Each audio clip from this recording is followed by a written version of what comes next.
Thank you very much for staying here with us here on PM Express. It's on the JoyNews channel on Multi TV. Tonight, the KNUST Unrest. Who is to blame? And let's quickly run through what has been happening in the last few hours. In fact, the last 24 hours where the trigger was sparked and we saw the rioting on the campus of KNUST. But there is a whole trail of events that had led to yesterday's event. Yesterday was just a manifestation of months, I guess, years of what some have suggested, people simply taking advantage of students, but also the students disrespecting, some have suggested, authority. But the decision, people trace this back all the way to 2014 when a decision was taken by the former Vice Chancellor to convert two of the all-male halls into mixed-sex halls. And that was the start of the controversy. But that former Vice Chancellor, Professor Otu, who decided to initiate this, could not implement it, and then he left. This current Vice Chancellor comes in and decides that he will make this a top priority for his administration to convert those two key halls, Katanga and Unity, who these halls have always been all-male halls, into mixed halls, which is what has sparked the original fights back from the students who say they won't allow this to happen. But also, we've seen the former students, alumni, backing the students in protesting. Petitions were written to the president on this matter. The president decided that the education ministry should look into it. We haven't heard about the outcome of that intervention from the presidency yet. And then yesterday, the chaos unfolded. But yesterday's chaos had been a result of what the student has said, brutalities meted out to them on the instructions of school authorities, the Vice Chancellor, by the private security of KNUST. They point to last Friday when some of the students were here were brutalized. Some of them were hospitalized. The students decide that, well, today they're going to hit, yesterday they're going to hit the streets and protest what they claim to be the high-handedness of the authorities. That turned violent. At least 30 vehicles were burnt in the process. Several other properties on campus destroyed. We haven't heard yet about a key arrest made yet, but we know that there has been an emergency meeting all day today, which really is to deal with this particular matter. We've had the education minister chairing it. We have the national security minister, the information minister, the Ashanti regional chairman of the Ashanti Regional Security Council, who happens to be the regional minister, who yesterday imposed a dusk to dawn curfew on the KNUST campus, but also shut down the university indefinitely. As of last few minutes, we don't know when the university will be reopened, but that is where we are. Who is to blame? But how do we solve this going forward? The university has been absolutely clear tonight that they are not going to reopen the facility until their concerns about security is met. The people, the students, by the way, they packed out of the campus, but they have military and police on the ground. We'll be interrogating this. Is it a case of autocracy on a university campus from the top? Is it a case of failure of leadership on the part of the education ministry, for example, because they have overall leadership in this particular matter? Because the signals have been there for a while. What really triggered this? We'll hear the perspective of a former student leader who also happens to be a former deputy education minister. We'll hear also from the UTAG, the University Teachers Association of Ghana. Remember, the Vice Chancellor is a member of UTAG, so they have a peculiar position to express. And then we'll also hear from the alumni of KNUST. They have been accused of instigating yesterday's violence and busing people to join in, some say, criminality on the KNUST campus. Stay with us here on PM Express. We'll start, by the way, and get a brief from the Information Minister Designate, who has been part of the emergency meeting all day. This is PM Express. My name is Evans Mensah. We'll be right back.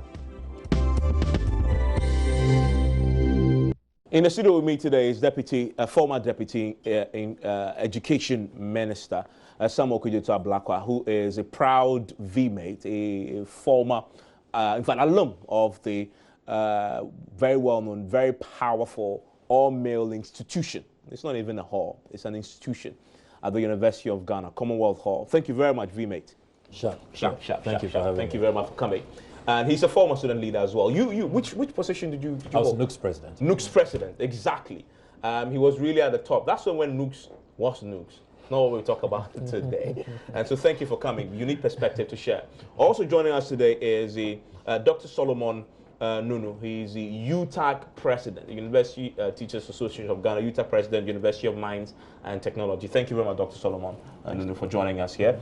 They issued a statement today, and their main focus is what is happening to staff, because a lot of the teachers and lecturers on campus are their members, and so that's where their concern had been. And if you follow the news yesterday, 30 vehicles were destroyed, some of them set ablaze, and many of these vehicles belong to some of your members, correct? That's correct.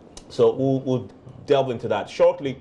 We'll be joined by Nana J. Blackie, who is a member of the KNUST Coordinating Council. They are a body of former students who have been waging this battle to stop the authorities from converting the all-male halls into mixed sex halls. So stay with us. It's going to be an exciting conversation. Shortly, we'll be joined by the Information Minister designate, who just returned from Kumasi, where they've been meeting all day trying to resolve this matter. Let me start with you, Dr. Solomon Nunu. You have been involved in, I guess, speaking to your members on campus. Yes. How many of your members were affected directly on the campus of KNUST by the incidents of yesterday? With what happened during yesterday, we are not specifically sure of the exact number as at now. But we know a number of them actually went to class to go and teach. In some instances, the students were around. In some other instances, the students didn't show up. So they had to just go back to their offices. Unfortunately, when the ransacking was going on, some of them fell victim. But as at now, we are speaking this evening, KNUST leadership, they are on their way back to Kumasi. Okay. So when they get there, we'll have specifics on exactly how many are having issues as at now. Okay, let's go straight. What do you have a sense of what might have triggered this? Because we've heard stories about how, in fact, yesterday the Youth Authority issued a statement, the National Youth Authority issued a statement, and their emphasis was that the Vice Chancellor should be held solely responsible and accountable for what happened on campus, because one, he supervised the brutalization of the students. He has been simply obstinate. He's not prepared to consult on the matters that the students were protesting. And what we saw yesterday was just a manifestation of years and months of oppression. Years and months of oppression, I have a little problem with that, because student bodies, alumni, they all have channels to address their grievances. So no matter what happens, it's up to them to make sure they follow the right channels. From the information we are picking, and I don't know if you've had a look at the statement from the SRC president, okay. You'll notice that in his statement, he is saying that they were on a peaceful demonstration and tear gas was thrown to them. So the students, in retaliation, decided to go about the rampage that we witnessed yesterday. But if it was one tear gas, is that how far we need to go? One tear gas is enough to spark, especially when students feel aggrieved already. I agree, but is that how far we can go? Our honorable minister and former minister here can tell us that when you were back there at Commonwealth Hall, you had leaders. If Chief Vandal stands up, the whole place will be quiet. Are we saying that there were no leaders among the student body who could have calmed things down at that instant? That is where I'm coming from. There's been a problem. Students are reacting. At least one security, they went back, and I believe you've seen the pictures of the police station, what happened there, the security unit. They all ran for their lives, if you may say so. So if it happens like that, who was the leader to make sure that there was decorum at that point?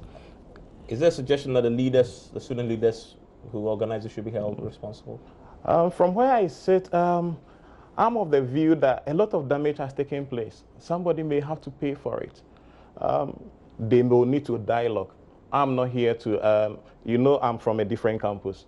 I'm not here to come and state emphatically that the students should fully be held responsible, but I believe that they need to dialogue, and that's the only way to find a lasting solution to what is happening. Do you accept that the Vice Chancellor should be held responsible for this? He's in charge, so he should play a role. He should be held responsible. Yes, because it's up to him to make sure that we have peace and we have a good atmosphere for everybody to work. So I don't think you can fully absolve him from what has happened. Okay. Some people talk about what's your position on this? First of all, what's your reading of this, knowing your background? Well, good evening to you, to the UTAC president, and to our distinguished viewers. I would like to begin by extending my sympathies to the injured students and those who sustained various degrees of injuries in the first demonstration that turned out to be... That was a Friday or the Friday one? Yes, which turned out to be quite deadly, where you saw the casualties, a number of them hospitalized. So we need to empathize with them and their parents and those who remain in hospital. And we must also, in same breath, condemn the subsequent demonstration, which turned out violent. I mean, as a former student leader, violence was not one of the methodologies that we utilize. We do maintain that it is possible to engage in peaceful protests and still achieve your ends. I mean, demonstrations are legal. It's a constitutional right. You can't take that away from the students. But our point of departure will be where the demonstrations degenerate, and then we all have seen the damages. The last time there was a similar incident at the University of Ghana, 6 May 1983 to 23rd March 1984, the longest closure of the University of Ghana. When the university was reopened and the damage was assessed, it cost the country $4 million. At the time, that's a lot of money. 10.6 million Ghana cedis at the time. This is about some 34 years ago. So you can begin to imagine what the damage will be. We have not yet done the assessment, but when it is done, who knows? And who is going to pay for it? Will it be the taxpayer? Will it be leading to increase in fees and all of that? So this can be avoided so that at the end of the day, we don't further exacerbate the situation. But my reading of the entire situation, Evans, is that it's a clear case of leadership failure. At what level? Right from the very top. The government cannot be absolved. This is a public institution. The Minister of Education, Dr. Matthew Poku Prempeh, the Minister of State in charge of tertiary education, Professor Kwesi Yanka, all went on record endorsing this policy, even at the time that key stakeholders were resisting. I refer to the student leaders, I refer to the alumni. You saw, and I have the press cuttings here, you saw Professor Yanka say that this is such a great idea, KNUST Convention of Halls, bold step. Others should should emulate. Yeah. You know, and at the time, I remember granting interviews where I cautioned that this was not the right approach. That when you have a situation where key stakeholders are resistant, are not happy with the implementation process, engage them. Don't rush and take sides and even ask other universities to emulate. That is a recipe for disaster. The alumni had raised serious concerns. And you know, even with the articulation of the policy, the conceptualization of the policy, it did not honestly, I want to choose my words carefully, convince. It did not convince. Because if you say that you want to create more space for female students at the KNUST, and yet the only female hall, Africa Hall, you descend there as well with your mixed policy, and then deny females and bring in males. So, to me, it is clear that there is another motive which people are not being bold to speak to. What could that motive be? And that motive is, we all know, I've been a former student leader. I mean, and that motive clearly is that they want to break that tradition that University Hall and the Unity Hall have had, just like Commonwealth Hall at the University of Ghana where I was. Because if you follow the history of higher education in Ghana, this is not the first time this is being tried. In 1957, it was tried in Commonwealth Hall for 2 years. It didn't work. The experiment failed, and the students were withdrawn, sent to Volta Hall. And Commonwealth Hall has stayed a single-sex hall ever since. We ought to have learned lessons from that episode. So when you are putting together a policy and implementing a policy, this is an intellectual community, and you are not convincing the stakeholders because you said you want to create more space. Meanwhile, the statistics show that the ratio of male to female admission is still 60-40. You have more male than female. So is this an attempt to discriminate against male students? Because if you that would be positive discrimination. That's encouraged. I mean, that's the whole idea behind affirmative action. So let us know that that is what you are doing, that this is an affirmative action. You do not tell us that. So from the point of view of the policy rationalization, it was not convincing. You couldn't bring people along. What would it have taken for the stakeholders to be engaged? And you know, following all through to even yesterday, listening to university official communication, they are still pointing accusing fingers at the alumni. They are still insisting that all students should go home, including the student leaders. I would have thought that this is the time that you bring on board the leadership of the alumni, the leadership of the students, so that they help you in arresting the situation, maintaining normalcy. Then they can, because students will listen to their leaders. He talked about the chief funder, you know, as Nook's president. Were you in Commonwealth too? No. You know, Okay. you know, No, there are instances where students have preferred to listen to their leaders than to university authorities. Yes. The alumni too have a lot of leverage. I mean, these are key stakeholders. So engage them. And for the life of me, I do not see where this policy is even coming from and how crucial it is, how so relevant it is. I mean, honestly, if I was at the Ministry of Education and this policy was brought, I mean, we will have shut it down, because I really don't see, as the maxim goes, if it's not broken, don't fix it. What really are we solving? And that's where I say that I'm still at a loss in understanding exactly what the university authority and what government, with the ministers endorsing this policy, what really we are trying to achieve. Because if it's about integration, making sure that both sexes feel at home and all of that, that is the case. The majority of halls are mixed halls anyway. They attend the same lectures, the same facilities that are available for use. There's a lot of mingling anyway. You know, this policy rather sought to bring, you know, some kind of segregation, where you recall the notice that went viral that after 10 p.m. you cannot even be seen in the room of the opposite sex and all of that. These are adults. So the whole, you know, conceptualization, the whole implementation, and how the students were treated as if, you know, we are in some authoritarian dispensation, full dictatorship, and these are children who cannot reason for themselves, and you have to come along, we are forcing things down your throat.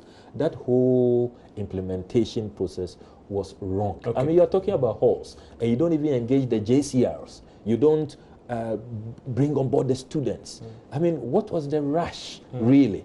I mean, this is not as if there's some emergency situation, female numbers have shot up, you know, astronomically, that we need to create some emergency space for female students. So, really, you just wonder what is going on here. Shortly, I know but you... if I may comment, quickly, what the SRC is saying is that this demonstration or this boycott of lectures they went on had nothing to do with the whole system.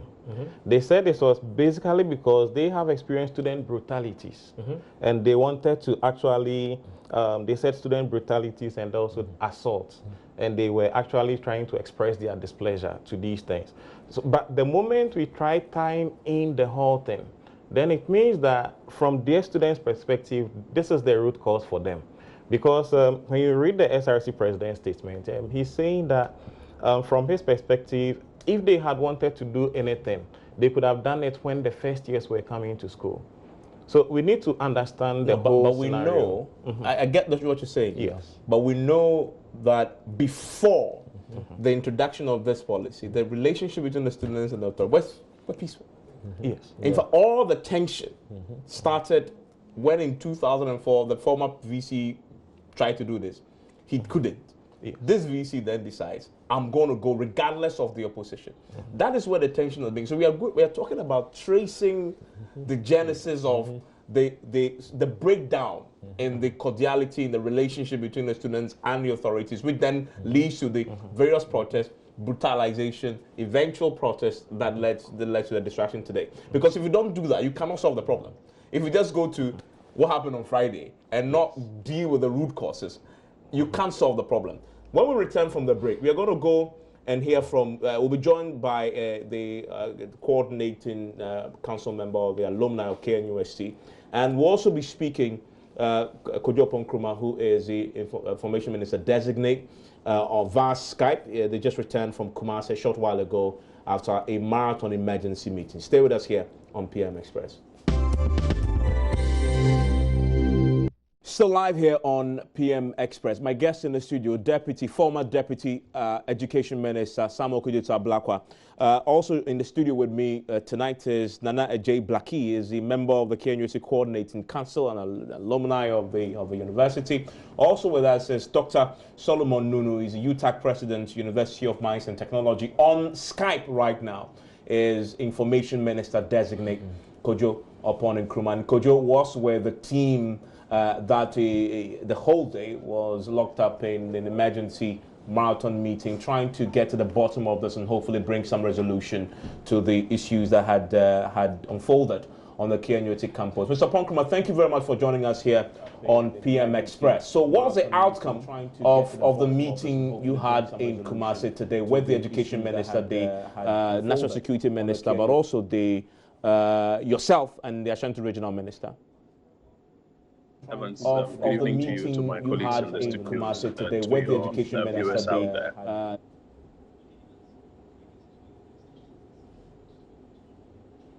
We're having challenges with the line. We're trying to fix that quickly, and then we'll get Kojo on, because we need to get to what they decided today at that meeting in Kumasi. But let me come to you, Nana J. Blackie.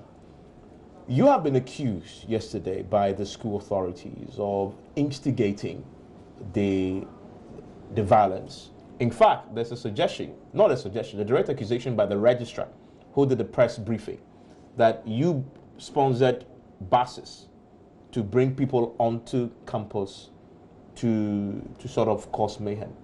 True? Thanks for having us, but let me do a quick correction. I am a member of the Katanga Alumni Coordinating Team. Okay, Katanga. You earlier on gave me a far fatter and bigger post. Yes, and then on to your question. It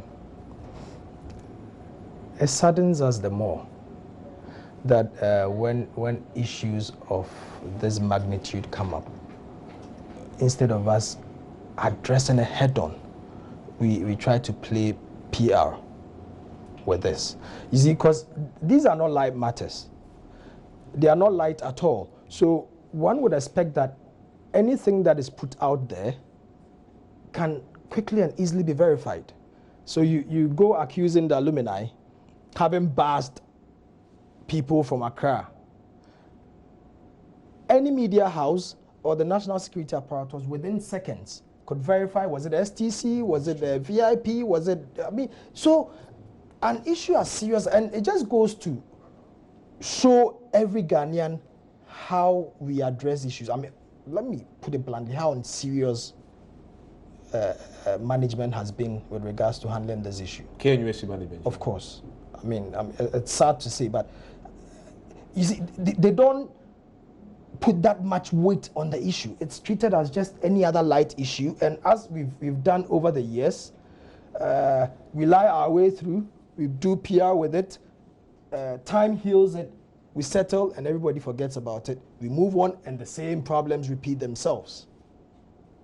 You get it? Mm-hmm. So it's really sad. I mean, by now I would have expected that, look, these are, from them, these are things we are hearing, or these are snippets of information we are getting. However, we take full responsibility, and the fact that we have let the university community or the entire nation down and all that, but we are on our toes to dealing with them. This is exactly what we expect of people who've entrusted to handle matters of such magnitude. Okay, hold on. Let me go back to Mr. Ponkrumah, who's back on the line. Hopefully this time the challenge will exist so we can get straight to the issues. Mr. Ponkrumah, you were telling us the outcome of today's meeting?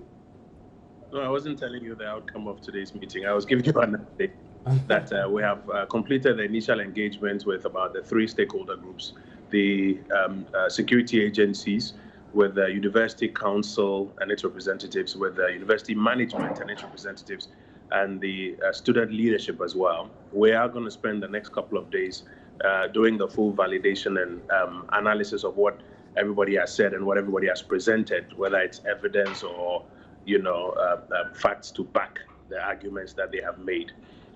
What I can say for now is that all sides have been cooperative, and that there will be very swift and firm action taken to ensure that this kind of incident doesn't repeat itself, and that the underlying factors are dealt with substantively. Also, that when eventually the university is reopened, life and property is well protected. Stakeholders, who exactly was part of the meeting? Who exactly was part of the briefings that was? So, universities are set up, these public universities are set up by acts, by laws. And it sets up the university, puts a council in place, and then there are all the structures in the university. Ordinarily, the universities are semi-autonomous and are managed by management and council. But like with what has happened in this incident, the authorities, council have not been able to contain whatever challenges they have had in the university, and it has spilled over, therefore requiring external security agencies to come in, national security itself to get involved. So one of the first groups of people you had to speak to were the regional security authorities. So you have to speak to the police, the military, the BNI, and all the regional security authorities who had to go onto campus and intervene, which is ordinarily not what happens. Now, you get a briefing of what they understood and why they went in and how they had to tackle the situation the way they did, etc., etc. And you now have to go through a process of even validating what they are telling you, because this is their account. And then you have the university management itself. That is tasked with the day-to-day running of the university. You have hall masters and deans and provosts, etc., the vice chancellor and his people, and they are also explaining to you how they have had to handle things, the kind of issues they are managing, what for them are the key issues that have precipitated all of this. Then you have the student leadership, who also have their own views on what the remote causes are, what the immediate causes are, what has caused all of this, how they see things that have transpired. And then you have the university council that is supposed to superintend the work of the university management itself. They also give you their views, etc. These are the various stakeholders who have, shared with us their own accounts and their own pieces of evidence as they see it. The next step is now to go through this process of validating all of the things that they have said, because there are so many things that have been said on radio and on TV and on social media, and some of them are disputed, some of them are challenged, etc. I've just heard some of your colleagues in the studio talk about this has been said about us and we don't think it's true, and people are lying their way through, etc. That's precisely the reason for which you've got to go through this process. But I can assure you that at the end of it, there will be swift and firm action that will be taken. Some have suggested, in fact, in the studio with me is your colleague in Parliament, Samuel Ablakwa, who suggests, in fact says, that this is failure of leadership, right from the very top at the education ministry in government, because this has been simmering for a while, starting with the decision that the Vice Chancellor took to enforce this switch of all male halls to mixed sex halls, and that we've sat down and waited for this to get this bad before we stepping in to fix it. What's your reaction Evans, to that? we are a nation of laws and not men. My very good friend Sammy, and Sammy, let me say good evening to you. Sammy knows that the university operates under an act, and there are persons who are given authority to handle policy matters and the implementation of those policies. Now, if you are an outside party, even government, and you have a view on how a particular policy ought to be realigned, etc., you would have to engage with those persons and give them your views. You heard the president talk about it when he was in the US. True. Those back-channel conversations have taken place. You have expressed what your views are or how you think these matters should be managed to the persons who are seized with authority. And it is not for any light reason for which we say these universities are semi-autonomous and we give that authority to the council and the management to run it. There are various levels. My very good friend is a former Deputy Minister of Education. He knows it, from convocation to council to all of those levels. And ordinarily, these structures are supposed to work and respond to things and deal with them as they are supposed to happen. What has happened is rather what demonstrates to you that they have literally not been able to handle the issues or to contain it. Authorities may decide to introduce a policy, may decide to change an old policy, etc. That lies within their rights. You may give them views, you may give them advice, you may express your thoughts on it. But when it comes to the implementation of those policies, they have that semi-autonomy so to do. And when there are repercussions like what has happened, which suggests that they have not been able to contain the situation, then you would have to take some action. Of course, if there was clear, actionable intelligence that acts of vandalism were going to take place, then of course you would notice that very quickly the authorities will liaise with external security agencies to come in and deal with those actionable intelligence items. At this stage, the information that we have received is what we are validating, and I'm very clear in my mind that by the time we are done with it and we update the nation on what, may I say, facts we have understood, and therefore what needs to be done to A, reopen the university, B, ensure that life and property is protected when it's reopened, and C, ensure that the underlying factors do not recur or are resolved holistically. I'm sure we'll all be pleased with the outcome. Just a second on the line with me, Mr. Ponkrumah. Your reaction to that?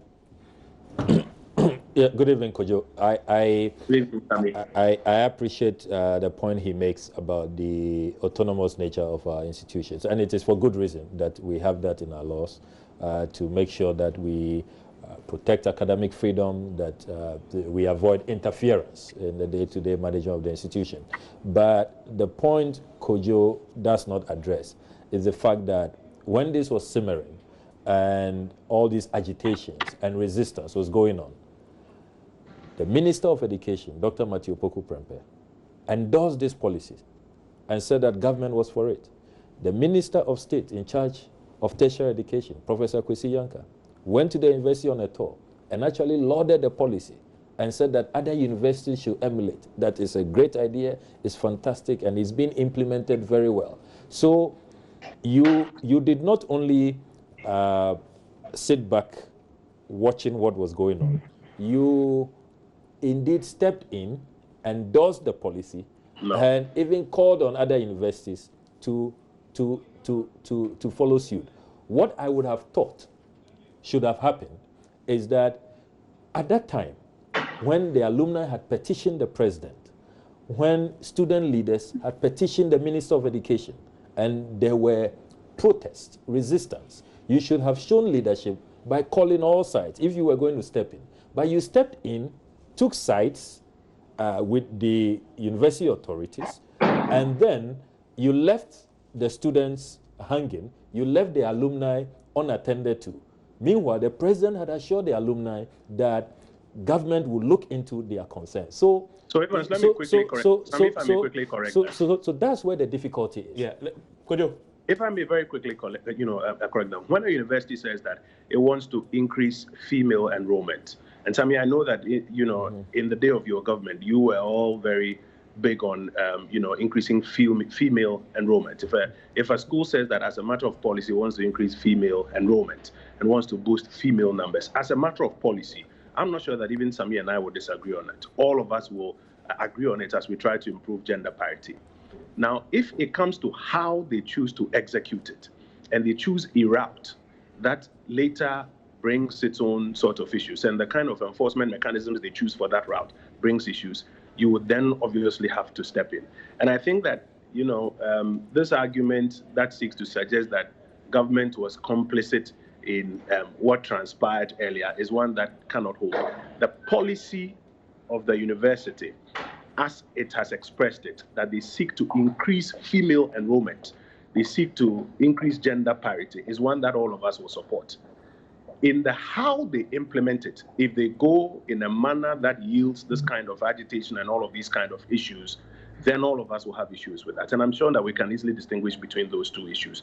The policy prescription, I'm sure we can all agree with. The how they have done it has resulted in this kind of confrontation. And I can assure you that very swift and firm action will be taken to ensure that, like I mentioned, when the university is reopened, and it is all in it is in all of us as a collective, our interest that is reopened. When it is reopened, life and property is preserved, but also the underlying factors are also dealt with. And today, without going into details, it will interest you to know that some of the primary issues that have been raised by, for example, the student side, go way beyond the matter of how this policy is being implemented. And that is why I mentioned that at this stage it's important to look at all of it. I mean, today, for example, I had comments about why is government not, commenting so much on it. Of course, because you have to understand the full breadth of the issue, speak to all sides, get the detail, and then when you are done, you have clarity. These matters are not matters in which, with the greatest of respect to all sides, because you've seen people talking about it on social media, then you also, rush and make some very definite comments on it. And I'm sure that by the time we are done with all of this analysis, which we are now doing with all of the information that we have had, and we put it all out, you yourself will also begin to realize that it is not just the matter of the how that policy has been implemented, but there have been some other matters that have been occasioned, which have all, may I say, conspired to result in what we have witnessed. Yesterday. And what we have witnessed to us tells us that the council, the management have not been able to contain the mandate they have been given.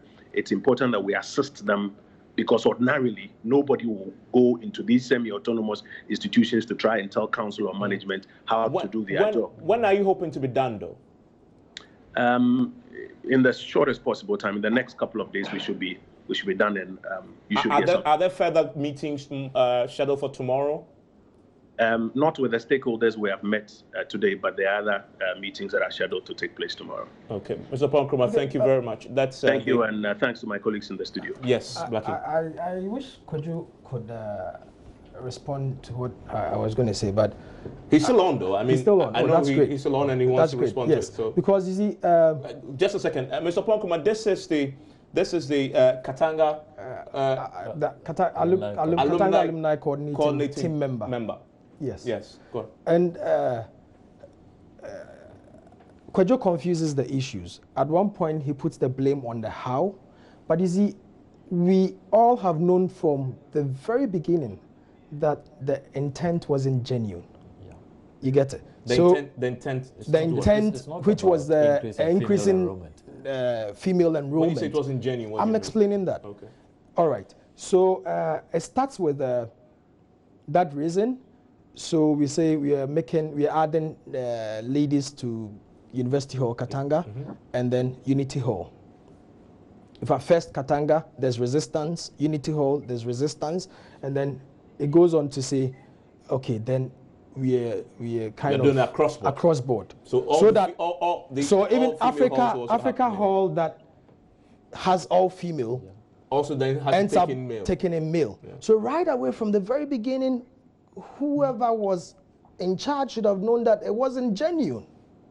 And should have raised questions that originally. I need to let Mr. Ponkrumah go quickly so that we can come back to the student and wrap this. I mean, some briefly on this concern. I mean, a few minutes ago, I had my very good friend, I think he's from the Alumni Association, talking about the fact that the school authorities have accused them of something and they think that that is unjustified. I'm saying to him with great respect is that he sees things from one point of view. He thinks that it is one issue. The school authorities think it's another issue. The students themselves think that it's about some two or three other issues. That's why I'm saying that let's hold our horses, let's gather all of it together, and then we'll be able to update all of you that haven't gone into it from each person's side. These are the issues of confluence, and therefore this is the path forward. Okay. When I say the how, and if I just may make the point. Very briefly. People say policy. The question is, what is the policy? The policy of the university, as they have articulated to us, is that they want to increase female enrollment. We ask them, how do you want to do it? They say this is the how they want to do it. And these are the mechanisms they are using to enforce the how. And that is what I mean when I say that. So in terms of the policy that they tell us they want to introduce, you may not argue with them. In terms of the how they want to go about it, which is what you are talking about, now converting some halls so that they can meet that policy objective of the enrollment numbers, they have a way they are doing it, which has encountered the displeasure of some other persons. And those are the issues that we're going to engage on. Grateful. Thank you. Yes. Yes. Thank you very much, Mr. Ponko. It's unfortunate Kojo has to leave us. But you see, we can't ignore any of the issues. I mean, it's a collection of issues that come together that has But you brought us. argue with the university that says, I want to increase female enrollment. No, it's a perfect idea. Yes, I think that's his point. No. You see, and That is the how, which is besides the how, the at this point, Kojo makes it sound like government had been sitting somewhere and the university came up to say we have this policy and we are going to roll it out. However, they had been part of the process right from the very beginning. Which process exactly? Of the policy. Starting to right increase female enrollment. I mean, they had been in the know right from the beginning and actively, not just on the sidelines. Because it starts with the congregation, which the minister, Matthew Opoku-Prempeh, goes to say, it's on YouTube. Yes. So he goes to say... It's well documented. Well documented. So he goes to say... he backed it. Bottom line, he backed it. Then, when it was rolled out, his deputy comes in, goes on a tour, and validates it. And even goes further to ask other institutions to emulate it. That's how bad it is. Yes, but he's telling you today that after today's meetings, it is clear to them now that that issue is just one out of other issues that all sides, including the students, have put forward. We perfectly agree. I perfectly agree. The alumni perfectly agrees. But what I'm saying is, and I'm responding to that particular, I'll go on to the other ones. Which other ones are there? Yes, adding on to what the brutality. Samuel said. The brutalities meted out to the students.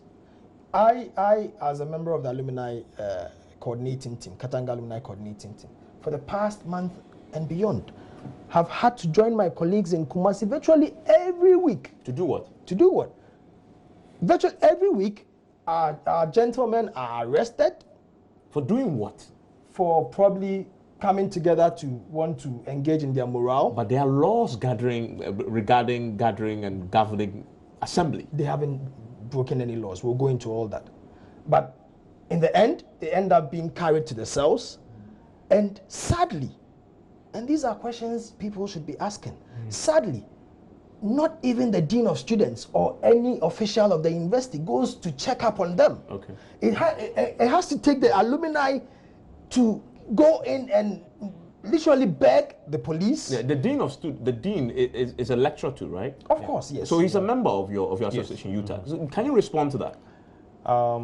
Under normal circumstances, usually we expect the dean of students to be in charge of the welfare of all students, including resident students and non-resident students. From what he's alleging, then I believe it's a failure on the part. We have lived it. No, it's a failure. So I believe it's a failure on the part of the dean of students. If what he's alleging is actually what happened, then in that case it's a failure because he's expected to be in charge of the welfare of both resident and non-resident students.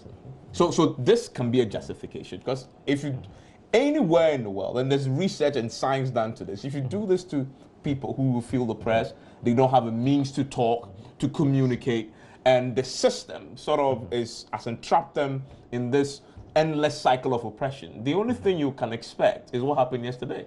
Do you get the point? But no matter what happens, I believe you shouldn't cease to engage.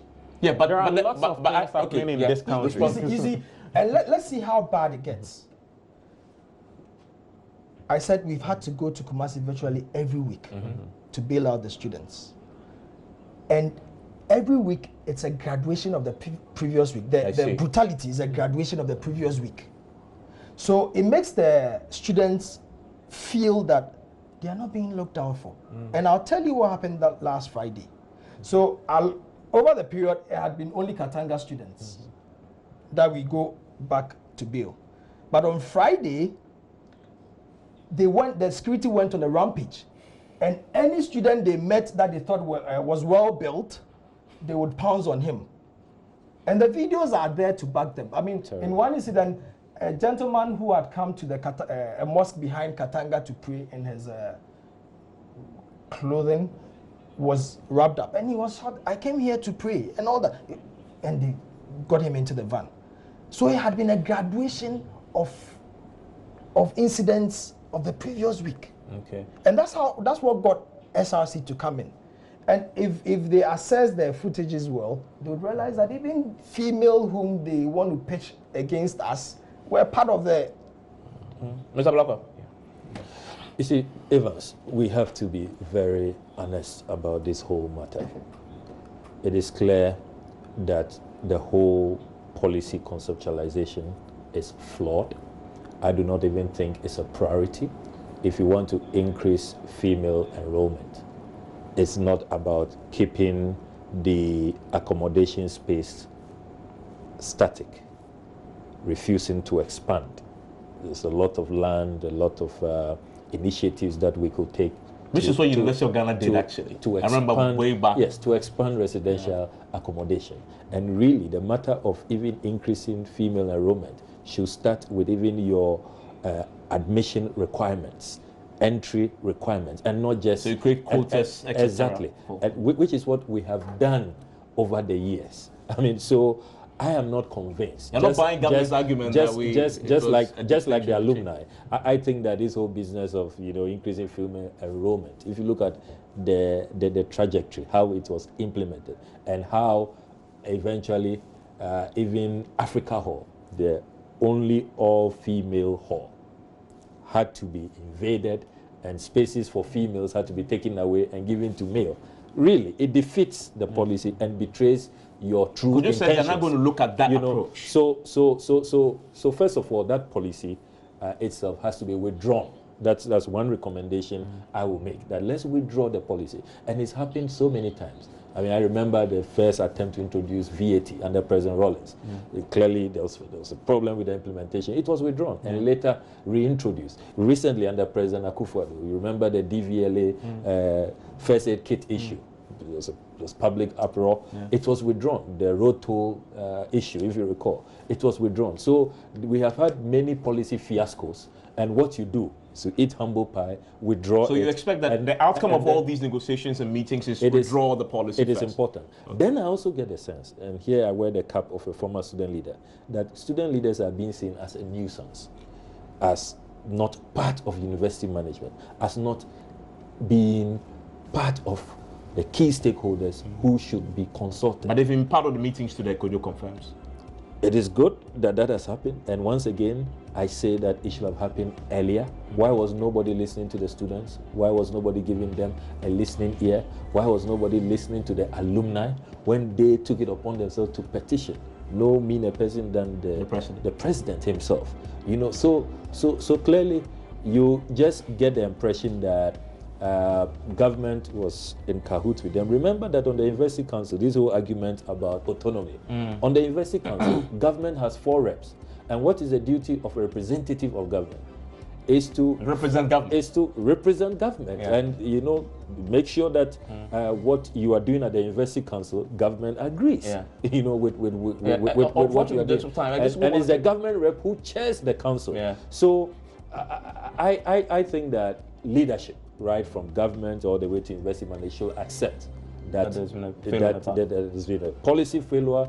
The conceptualization was wrong, and that we should really focus on priorities. Yeah. I don't think that for a science and tech university, I mean, and MIT has just announced a $1 billion let me take a second, endowment for... a few seconds for, away from that. So for what's the way forward? Because we know we are here already. Before I even go on. No, we just don't have time. We have 20 seconds. Yes, okay. 20 seconds. What's the way forward? Yes. We're already here. On the way forward, unfortunately, we've gotten ourselves into this mess. Yeah. So, unlike we've been doing all along, this time let's critically look at the issues. Do you endorse the approach government is taking now? Let's speak to everybody. No, of course, that's the right thing to do. Okay. So, but except we hope that they do it in true faith, so that they get to the bottom of it rather than siding With one side of it. I'm grateful. And then exhausting the brutalities.